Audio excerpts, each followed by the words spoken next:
tous et à toutes. Je suis Stéphane Boulet, le délégué général de la Fabrique de l'exportation.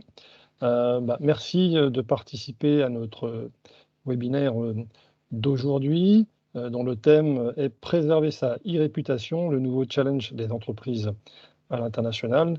Nous accueillons Mona Sheata, qui est docteur en sciences de l'information et de la communication, qui enseigne à l'université de Lille 3 et qui a soutenu sa thèse de doctorat l'année dernière à l'IAE de Poitiers. Donc, Mona va intervenir pendant 30 à 40 minutes. Ensuite, ce sera le temps des questions et du débat. Ce qui serait bien lors de notre débat, c'est qu'il y ait vraiment des questions à notre intervenante, mais également n'hésitez pas à partager vos analyses, vos points de vue, pour qu'on puisse en fait co-construire ensemble et enrichir le sujet. Il est également possible vous pouvez réagir également sur le chat. On pourra aussi passer vos questions via le chat. Mona Sheata, bonsoir. Et puis si vous êtes prête, nous pouvons commencer. Bonsoir Stéphane et bonsoir Mélissa, bonsoir à toutes et à tous. Bon, merci pour cette présentation Stéphane. Tout d'abord, j'aimerais remercier Jean-Christophe et la Fabrique de l'exportation pour cette opportunité de présenter mes résultats de recherche avec vous ce soir, où on parlera de réputation, crise médiatique, défis à l'international et tous ces thèmes qui nous passionnent, j'espère. Juste avant de commencer, j'aimerais juste m'excuser pour ce petit souci technique. Et je vais passer très vite à me présenter. Comme vous l'avez mentionné, je suis docteur en sciences de l'information et de la communication. J'ai soutenu ma thèse l'année dernière à l'Université de Poitiers. Et juste avant, j'ai fait un diplôme de recherche, également à l'IAE de Poitiers, pour rendre mon MBA que j'ai reçu de l'Académie arabe des sciences et de la technologie à Alexandrie, le rendre plus académique parce que c'était un MBA. Et juste avant, j'ai fait un bachelor de gestion à l'Université d'Alexandrie. Voilà. Donc, 16 ans d'expérience professionnelle dans plusieurs secteurs industriels et au sein d'organisations multinationales. Dans le secteur agroalimentaire, de la télécommunication, ainsi que travailler avec des chambres de commerce et pour accompagner les PME égyptiennes à ouvrir des marchés en Europe et vice-versa. Ensuite, j'ai atterri depuis 11 ans dans le monde d'enseignement supérieur, depuis exactement 2011. Qui était le seul secteur qui est resté stable pendant le printemps arabe. Voilà. Donc, ce dernier secteur m'a incité de continuer les études, comme je viens de vous dire. Et actuellement, je suis enseignante à l'Université de Lille 3. J'ai enseigné également à l'Université de Poitiers, à l'Université française de l'Égypte et dans d'autres universités. Voilà.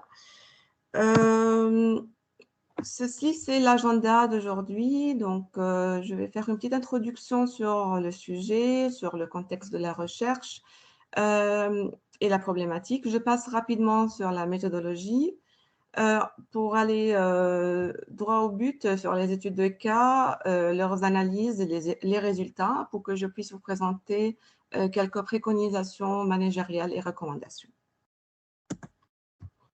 Donc, juste pour rappel, l'histoire de cette recherche commence par un contrat de co-tutelle entre l'Université de Poitiers en France et l'Université de Senghor en Égypte, donc déjà interculturelle. Et j'ai eu la chance d'être encadrée par 3 professeurs, Monsieur Nicolas Monet, un des fondateurs de l'intelligence économique en France, professeur Camille Alloy, qui a fait des recherches sur la e-réputation et actuellement est professeur à l'Université de Québec à Montréal, et professeur Omneya Yakout, qui est aussi ma directrice de l'Université d'Alexandrie et de Senghor. Donc, mon titre de thèse, c'est un peu plus large que juste la e-réputation parce qu'il englobe les facteurs socioculturels, de la propagation des rumeurs numériques et j'ai fait une étude comparative de 5 études de cas de rumeurs en Égypte et en France, dont je vais vous présenter quelques-unes aujourd'hui. Et comme vous l'avez mentionné, la soutenance a été l'année dernière. Donc, le sujet de ce soir est assez large et la rumeur joue un rôle pivot dans les crises médiatiques que je vais vous présenter. Et donc, je présente devant vous un de mes dictons préférés sur la rumeur, juste pour la définir ensemble.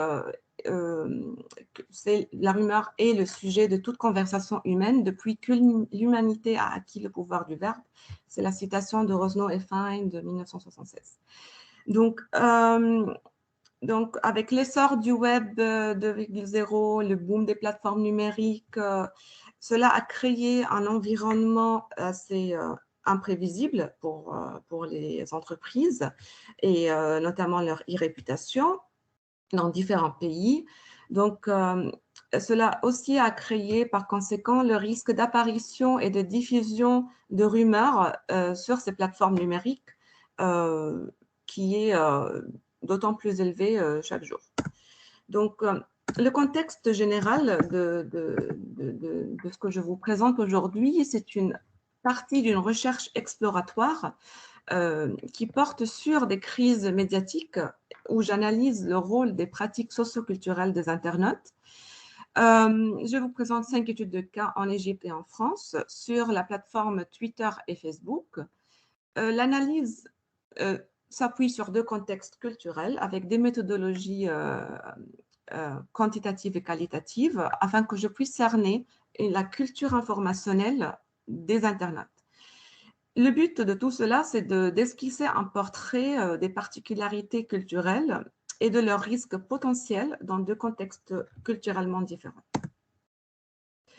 Pour que je puisse cerner et catégoriser mon corpus qui était assez énorme, j'ai dû m'appuyer sur 3 niveaux d'analyse. Un premier niveau qui est le niveau micro, qu'il s'agit des internautes et de leur impliquer dans le processus d'une crise ou d'une propagation de rumeurs. Un niveau macro qui touche aux variables liées aux sphères sociales, culturelles ou politiques et qui influence également les pratiques de ces internautes. Donc, les 2 niveaux s'imbriquent à travers les facteurs socioculturels ou l'aspect socioculturel qui sera examiné à chaque niveau. Et en fait, au final, le niveau méso-environnemental, c'est le niveau où j'ai voulu le mettre un peu à part parce que ce sont les plateformes numériques, les réseaux sociaux numériques, où toutes les interactions, le processus de déclenchement, de propagation et même de démenti des rumeurs se déroulent. Donc, tout ça se déroule sur ce nouveau 3e niveau qui est le méso-environnemental. Donc, voilà la problématique qui sera notre fil conducteur de cette présentation. Pour rappel, donc, comment les facteurs socioculturels affectent-ils la e-réputation des entreprises multinationales? Très rapidement, je vous présente les 2 méthodologies que j'ai adoptées pendant cette collecte de données ou construction de corpus. Donc, pour collecter les données qualitativement, je me suis appuyée sur la théorie ancrée, la ethnographie et des entretiens semi-directifs au sein des entreprises en France et en Égypte. Et pour former et construire le corpus des données qui se compose de 3966 messages extraits de Facebook, 1518 micro-messages tirés de Twitter, j'ai dû m'appuyer sur plusieurs outils de collecte de données comme NetVis, NodeXL, Gephi, Tweetbeaver, Treeverse pour que je puisse cartographier les données et les présenter d'une manière assez lisible. Et j'ai aussi lancé une enquête pilote juste au démarrage de ma recherche. Donc, voilà les études de cas, ils sont 5. Je traite 4 rumeurs et une autre crise. Donc, la première rumeur touche à une entreprise dans le secteur de la télécommunication qui est Orange Égypte et qui a eu lieu entre 2015 et 2017. Ensuite, une autre crise médiatique liée également à une rumeur sur Danone Égypte, donc une entreprise française en Égypte également. La troisième a touché l'entreprise Red Bull. Et la quatrième, c'est l'entreprise Procter & Gamble pour le produit Pampers en 2016. Et la cinquième crise est liée à une entreprise de télécommunications, un géant de télécommunications en Égypte qui existait avant 2015, qui s'appelait Mobinil, comme on verra tout à l'heure. Donc, je commence avec la première étude de cas, qu'il s'agit d'une rumeur qui a été lancée contre l'entreprise de la télécommunication Orange en Égypte en 2015, qui intitulée Orange est une entreprise israélienne qui parraine les unités militaires israéliennes. Donc ça, c'était la rumeur qui a été propagée en Égypte, pardon. Et exactement en 2015, lorsque Orange France, le groupe Orange, a acheté l'entreprise Mobinil, le géant opérateur égyptien de la téléphonie mobile, qui réunissait à l'époque le plus grand nombre de clients en Égypte. Juste avant l'annonce de l'acquisition et le changement de nom de l'entreprise Mobinil pour devenir Orange Égypte, une vague de rumeurs a été lancée sur Facebook et sur Twitter, ainsi que des campagnes de boycott contre les deux entreprises, Mobinil et Orange, ont été menées. Donc, selon nos observations, la page publique qui s'appelait BDS Egypt, c'est elle qui a lancé cette rumeur. Donc, BDS Egypt, c'est un organisme politique très actif avec une série de demandes de boycott dans le passé contre les organisations israéliennes, notamment avec une présence dans plusieurs pays, dont la France, qui a été quand on a vu un peu les racines de cette rumeur, la France, avec BDS France, a été également le point de départ bien avant 2015. Mais donc, cette crise, elle est catégorisée étant une crise ou une rumeur politique qui correspond à un thème politique un peu sensible et délicat en Égypte, puisque historiquement, l'état de guerre entre l'Égypte et Israël remonte des années 1948-1949, malgré la signature du traité de paix en 1978. Juste pour vous donner quelques données sur le schéma commercial, 117 organisations israéliennes ont exporté leurs produits en Égypte en 2015 pour un montant total de seulement 236 millions de dollars américains. Ça, c'est selon Darmon en 2016. Donc, juste pour vous dire que oui, il y a du commerce, mais ça reste limité à cause de l'histoire de guerre. Donc, la propagation de cette rumeur a été caractérisée par quoi? Par de nombreux hashtags, comme on voit ici, des hashtags indexés et qui ont été rédigés à la fois en arabe, en anglais et en français. On n'a pas tous les hashtags ici, mais on voit Egypt boycott, boycott Mobinil. Il y avait aussi Orange Apartheid, Orange Sanguine, avec beaucoup d'autres photos et images.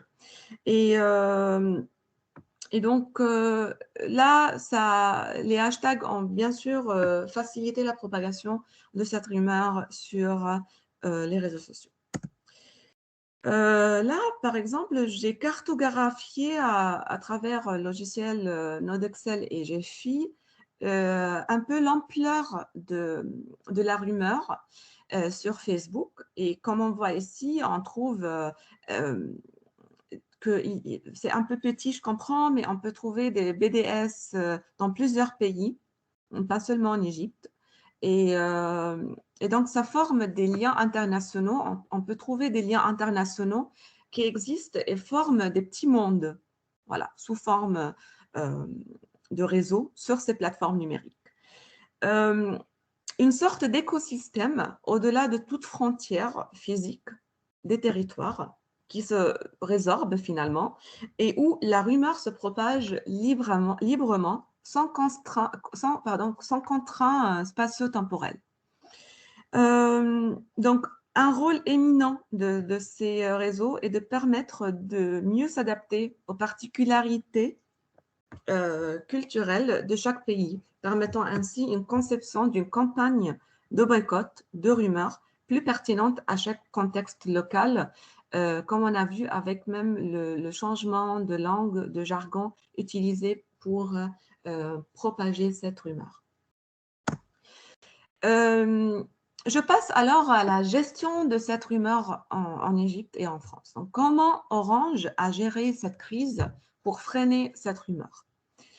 Comme on voit devant nous, ça c'est un graphique extrait de chez Orange Égypte que le community manager a partagé avec moi, voilà, et qui montre qu'ils ont gardé l'œil, ils ont bien observé, par exemple, toutes les affects et les interactions des internautes entre mars jusqu'à avril, quand vous voyez là combien de likes, combien de love, combien de haha, combien de wow, voilà.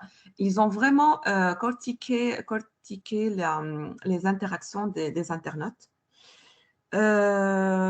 Également, l'entreprise a été très active et le community manager chez Orange Egypte a été très actif pour répondre aux messages et aux tweets des internautes.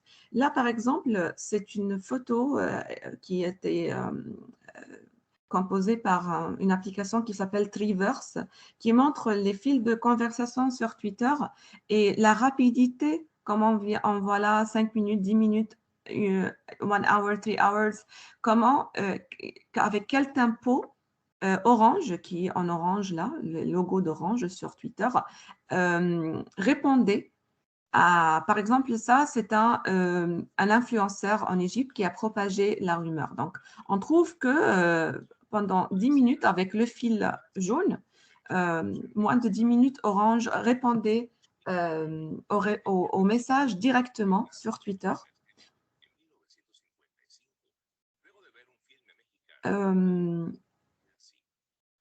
Voilà. Donc ça, c'est pour montrer la réaction d'Orange pour gérer ça. En parallèle, il y avait une page publique de fact-checking locale qui s'appelle Dabgad et qui a posté un démenti officiel. C'est une page publique où il y avait beaucoup d'abonnés. Donc, Orange, en parallèle, a utilisé ce fact-checking. Et pas seulement, afin d'atténuer la propagation de la rumeur, Orange a décidé de suivre une stratégie de communication basée sur la transparence. Donc, ils ont lancé une conférence de presse au Caire et ils ont invité M. Stéphane Richard, le PDG d'Orange France, qui a pris la parole pour éclaircir la situation et démentir la rumeur lui-même. Donc ça, c'était les étapes ou les mesures qu'Orange Égypte a suivies pour freiner cette rumeur. En France, dans le cadre de nos entretiens avec la cellule de crise et avec des salariés en France, le groupe Orange a décidé de céder la gestion de la rumeur au siège égyptien, puisque la rumeur principalement a visé l'Égypte et puisque c'est eux qui sont les plus connaissants des particularités du socle culturel et de la culture en Égypte. Mais également, le PDG, Stéphane Richard, a été interviewé plusieurs fois dans des émissions sur la chaîne BFM TV pour éclaircir la polémique et démentir la rumeur. Donc, la France a préféré de présenter le démenti à travers la télé, pas seulement les plateformes. En fait, sur les plateformes, ils n'ont pas été actifs comme en Égypte. Donc, la question, voilà, est-ce que cette gestion a été un échec ou un succès?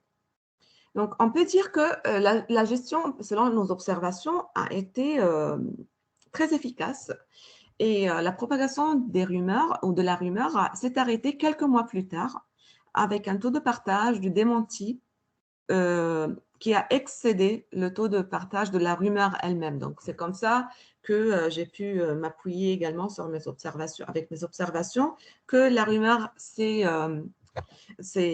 a été freiné par ce médium de fact-checking et de démenti de rumeurs sur les réseaux sociaux. Ensuite, je passe à la deuxième crise qui a touché l'entreprise Danone. Donc, en 2016, l'entreprise des produits laitiers Danone a été frappée par une rumeur sur les plateformes numériques également, en Égypte, l'accusant d'utilisation de gélatine provenant de la peau de porc pour la fabrication de ses yaourts. Donc, là, c'est le contenu de la rumeur, il était également sous forme de photos, voilà, avec des pots de yaourt et la photo d'un cochon. Et c'est un thème qui touche aux mœurs et aux croyances religieuses de la communauté musulmane dans les pays arabes. Donc, grâce aux échanges internationaux, entre les internautes et la plasticité des territoires numériques, comme on a vu dans la dernière, la rumeur précédente. La rumeur s'est éclatée en Égypte, mais elle était déjà exportée d'un compte marocain. Donc, elle a été déjà observée avant 2016 au Maroc. Donc, en observant le temps de la propagation ou leur taux de datage de cette rumeur, j'ai pu remarquer quelque chose de très intéressant, qu'au fil des années, j'ai remarqué que cette diffusion de cette rumeur a été cyclique. Par exemple, elle apparaît toujours juste avant le mois de Ramadan, qui est connu pour être la saison de consommation de yaourt. Voilà. Donc, ça, c'est très connu dans le monde arabe. Le mois de Ramadan, c'est la saison de vente des yaourts. Donc, pour l'acidité, pour la digestion, après le jeûne et tout ça. Donc, la rumeur apparaît souvent de cette manière et souvent avant cette fête religieuse. Là également, c'est une petite cartographie qui montre que la rumeur également a pu construire ces petits mondes et ces petits groupes et pour se propager sur les réseaux sociaux. Et ce qui est intéressant, que cette rumeur, je l'ai même reçue en 2020, moi-même, sur une autre plateforme qui n'est pas du tout Facebook ou Twitter, mais sur l'application de messagerie WhatsApp, moi-même, donc, qui a été relayée par une personne âgée de ma famille. Donc, et j'ai dû dire non, c'est une rumeur, ça n'existe pas. Donc, juste pour dire que cette rumeur continue jusqu'à aujourd'hui d'exister. Donc, la gestion de la rumeur de la part de Danone, devant cette rumeur, elle ne réagit pas et elle préfère la gérer par le mutisme. Pourquoi? Parce que elle a un caractère récurrent.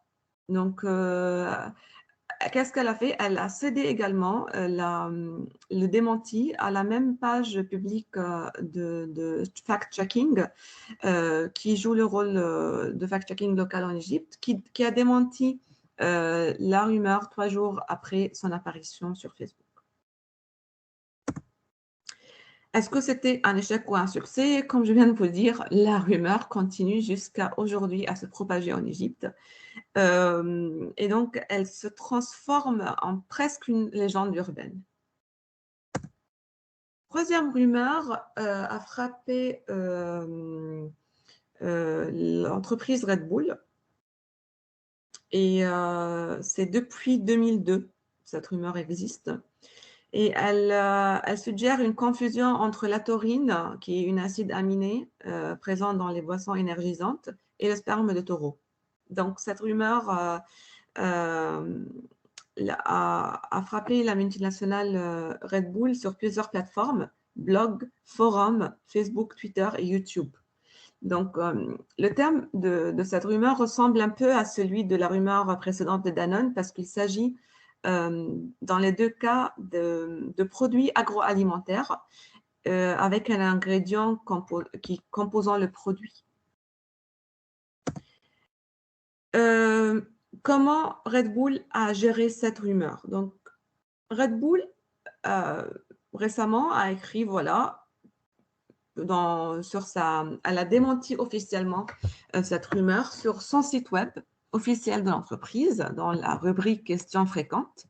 Et elle a écrit même, voilà, plus que 35 ans que ça dure et nous n'avons toujours rien à cacher. Nous avons une réponse à toute question. Donc là, ils expliquent que la taurine ne provient pas du sperme de taureau.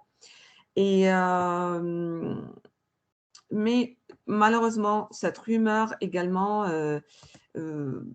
continue jusqu'à aujourd'hui à se propager. La preuve que ça fait plus que 35 ans qu'elle circule et également presque une légende urbaine. Quatrième rumeur a frappé le secteur des produits d'hygiène de Procter & Gamble en Égypte, avec une rumeur qui disait que les prix de couches Pampers augmentent en Égypte après l'application de la nouvelle TVA. Pampers, Égypte, c'est un pays émergent, donc il y a beaucoup de jeunes, beaucoup de baby booming, surtout après la révolution du printemps arabe. Donc, c'est un produit assez sensible de consommation que beaucoup de familles utilisent et achètent. Donc, c'est important. Donc, cette rumeur a été lancée le 19 juillet 2016 sur les réseaux sociaux égyptiens, à l'occasion d'annonces gouvernementales concernant les réformes économiques visant à modifier la TVA de certains biens et services en Égypte. Donc, les couches Pampers sont l'un des produits catégorisés de biens de consommation courante, faisant partie de la gamme de produits de la grande multinationale Procter & Gamble, bien sûr. Donc, pourquoi? Parce qu'à l'occasion de la promulgation de ces nouvelles lois, la rumeur a trouvé un terrain propice pour naître et affoler la population, alors même que ces législations n'avaient pas encore été officialisées. Donc, la rumeur a été née dans ce vide informationnel juste avant que le gouvernement annonce officiellement les nouvelles lois. Donc, comme on voit là un taux d'engagement qui est assez élevé. On voit par exemple plus que 4000 partages, plus que 5000 de likes. Donc, c'est quand même important. Et Procter & Gamble également n'a rien publié officiellement pour démentir la rumeur. Donc également, elle a suivi une stratégie de mutisme. Et la page publique de fact-checking local en Égypte a démenti la rumeur 6 jours après son apparition sur Facebook. Donc, voilà, comme les rumeurs précédentes. Est-ce que c'était un échec ou un succès? L'ampleur de la diffusion de ces démentis, parce qu'il y avait eu un démenti, a révélé son efficacité pour combattre cette rumeur, notamment parce que l'État a publié la liste officielle exacte des produits concernés par la nouvelle TVA, dont Pampers ne faisait pas partie. Donc là, après l'annonce officielle, bien sûr, la rumeur n'existait plus. 5e et dernière crise médiatique que je vais vous présenter aujourd'hui, c'est lié également au secteur de la télécommunication.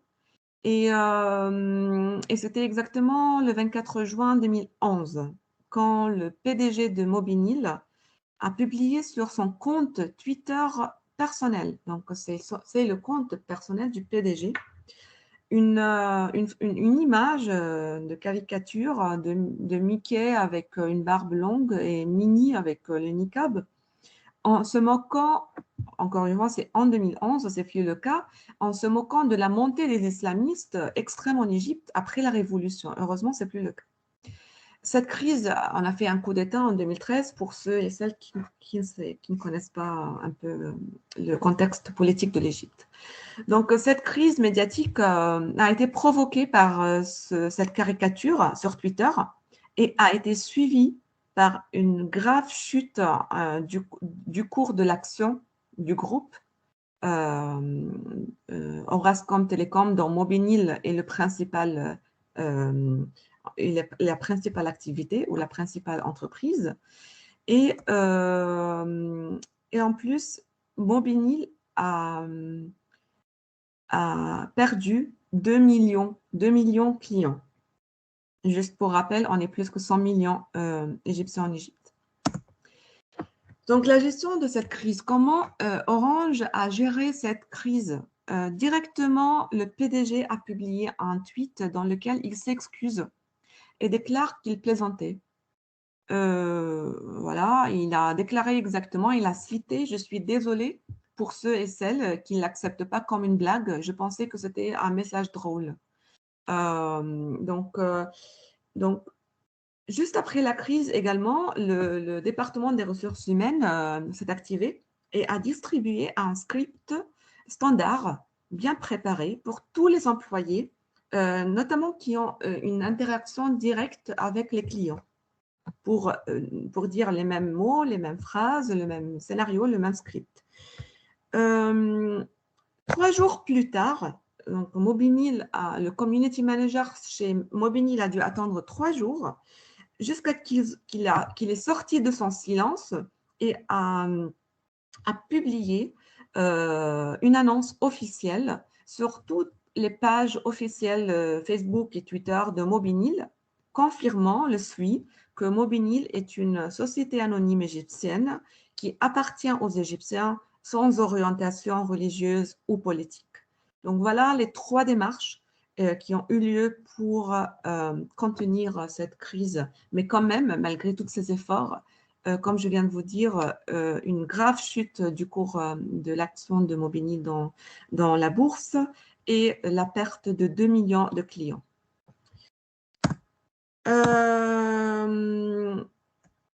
Donc, je vais parcourir avec vous les analyses et résultats qu'on peut observer de ces 5 études de cas. Donc, comme on a vu que la majorité de ces crises ont eu une forme d'image, donc 60% en fait du contenu de ces crises a été sous forme d'image, parce que je ne vous ai pas présenté toutes les autres formes des mêmes crises, mais 60% ils se sont appuyés sur une image qui circule plus facilement sur les réseaux sociaux numériques. C'était ni une vidéo, ni un texte, mais plutôt une image avec plein de signes invisibles de sémiologie qui touchent, comme on verra plus tard, à des signes culturels. Aussi, on peut constater qu'une portée à l'ampleur de rumeurs avec une continuité de propagation interplateforme numérique et extraterritoriale est possible, comme on a vu pour le cas de Danone, pour le cas de Red Bull, qui sont des multinationales qui existent sur plusieurs territoires. Et donc, également, la propagation des crises ou des rumeurs qui entachent leur réputation va suivre le même schéma extraterritorial, mais également interplateforme entre Twitter, entre Facebook, sur des plateformes, sur YouTube. Il n'y a aucune frontière. les PDG sont souvent les ambassadeurs de leurs organisations. Donc là, comme on a vu avec la dernière crise, c'était sur une blague sur le compte personnel de Twitter. Il n'a pas fait gaffe que ça pourrait être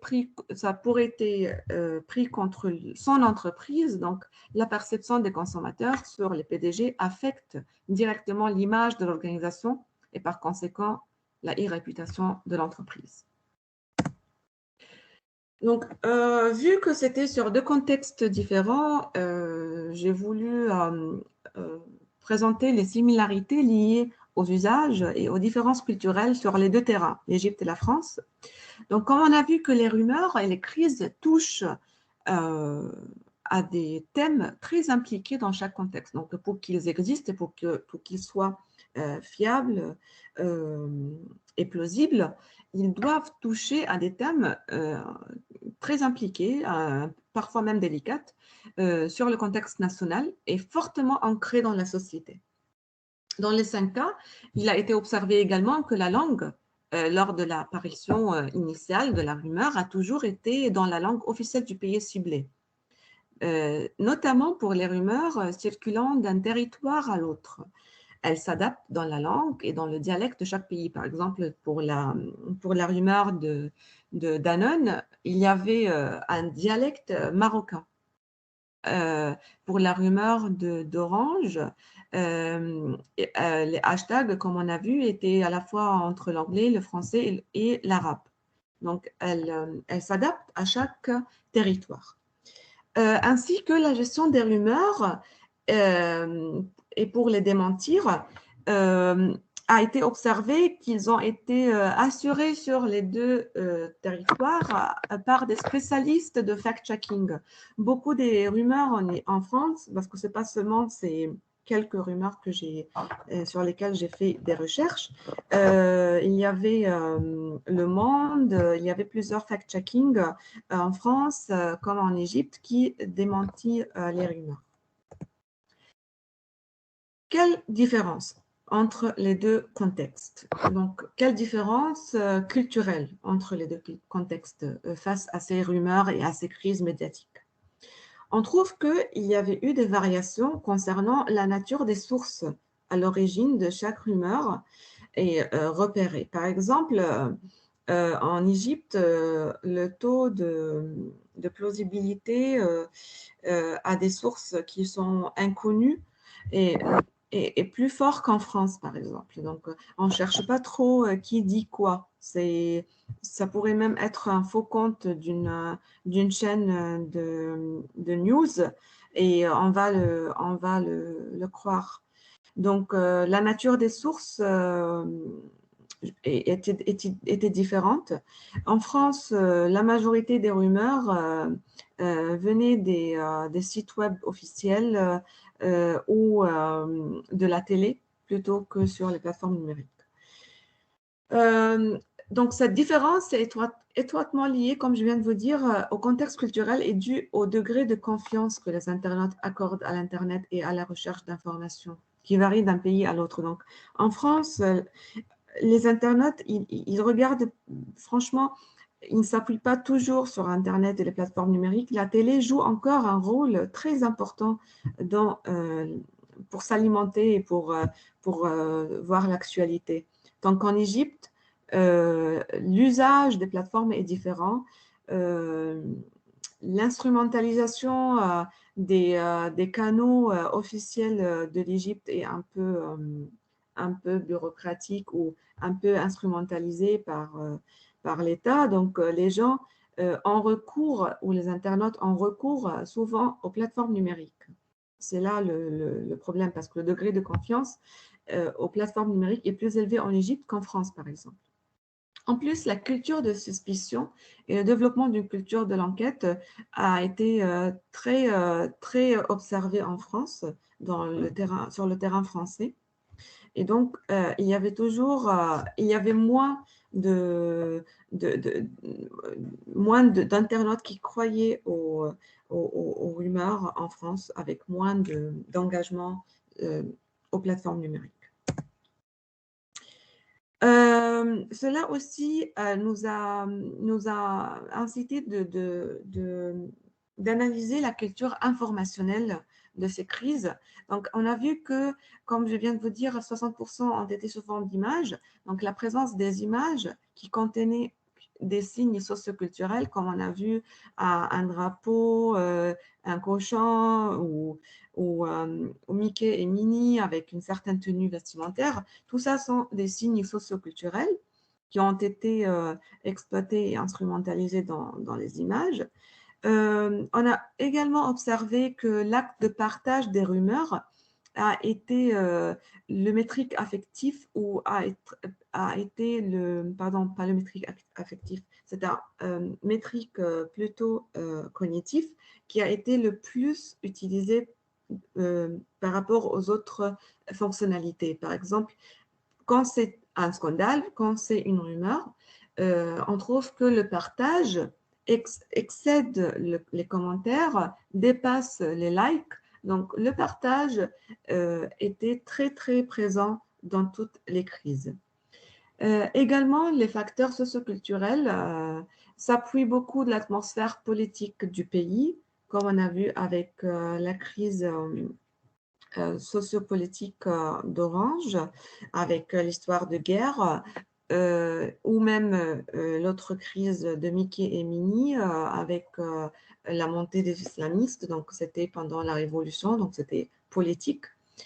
La temporalité de la diffusion également était un élément très important parce que, comme on a vu qu'il y avait un timing de l'apparition des rumeurs selon des événements politiques, des événements économiques ou socio-culturels, par exemple, événements politiques qui étaient la révolution, économique qui était également l'acquisition d'Orange à Mobile, socio-culturel comme le mois de Ramadan, comme on a vu pour la rumeur de Danone.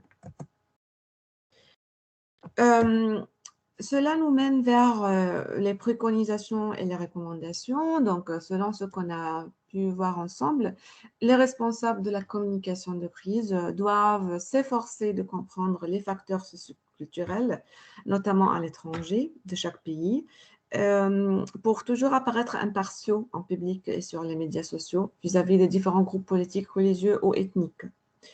Et on a vu également qu'une simple blague sur les médias sociaux est capable d'influencer gravement la réputation, les ventes, le cours des actions et la rentabilité d'une grande organisation comme Mobinil.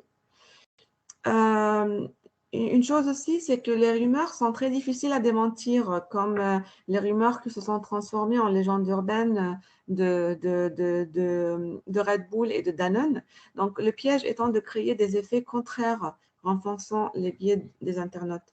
Donc, c'est difficile de corriger parce que les biais de confirmation, d'attribution, les chambres d'écho, la polarisation sont extrêmement puissants entre internautes sur les plateformes numériques. En plus, il faut prendre en compte les facteurs socioculturels prégnants sur les plateformes numériques, comme on a déjà dit. J'ai vu la prochaine préconisation, c'est d'appliquer un programme de formation interne pour former les cadres et les employés des entreprises à l'utilisation professionnelle des médias sociaux. Ça, je l'ai vu chez Danone France quand j'ai visité leur siège à Saint-Denis. Ils ont lancé cette formation en interne pour comment dire, familiariser les salariés de ce qu'ils doivent faire et ne doivent pas faire. Voilà. Et il faut bien sûr bien veiller, bien surveiller les pages officielles de l'entreprise sur les médias sociaux et les toujours mettre à jour, bien connaître les influenceurs qui parlent mal ou qui parlent bien de l'entreprise pour avoir un tempo, une réactivité assez rapide au cas où une crise se déclenche ou une propagation d'une rumeur. Donc, cela, on arrive à notre conclusion que désormais, le monde n'est plus cloisonné, les plateformes numériques dépassent toutes les frontières physiques, comme on a vu, et que sans une connaissance de la nature culturelle d'un terrain numérique, tant les entreprises que les internautes risquent d'être incapables de faire des choix fondés sur des informations exactes, et donc de prendre des décisions véritablement éclairées. Pourtant, cette connaissance est nécessaire pour résister aux nombreuses forces invisibles, mais parfois intentionnées, qui peuvent déstabiliser une entreprise ou une société, ce qu'on appelle également le soft power culturel. Donc voilà la présentation de ce soir et je reste à votre écoute. Je vous remercie pour votre attention et on peut passer aux questions si vous souhaitez. Merci Mona pour cette présentation qui était très, très concrète et qui va certainement donner lieu à peut-être des commentaires ou d'autres apports d'autres expériences.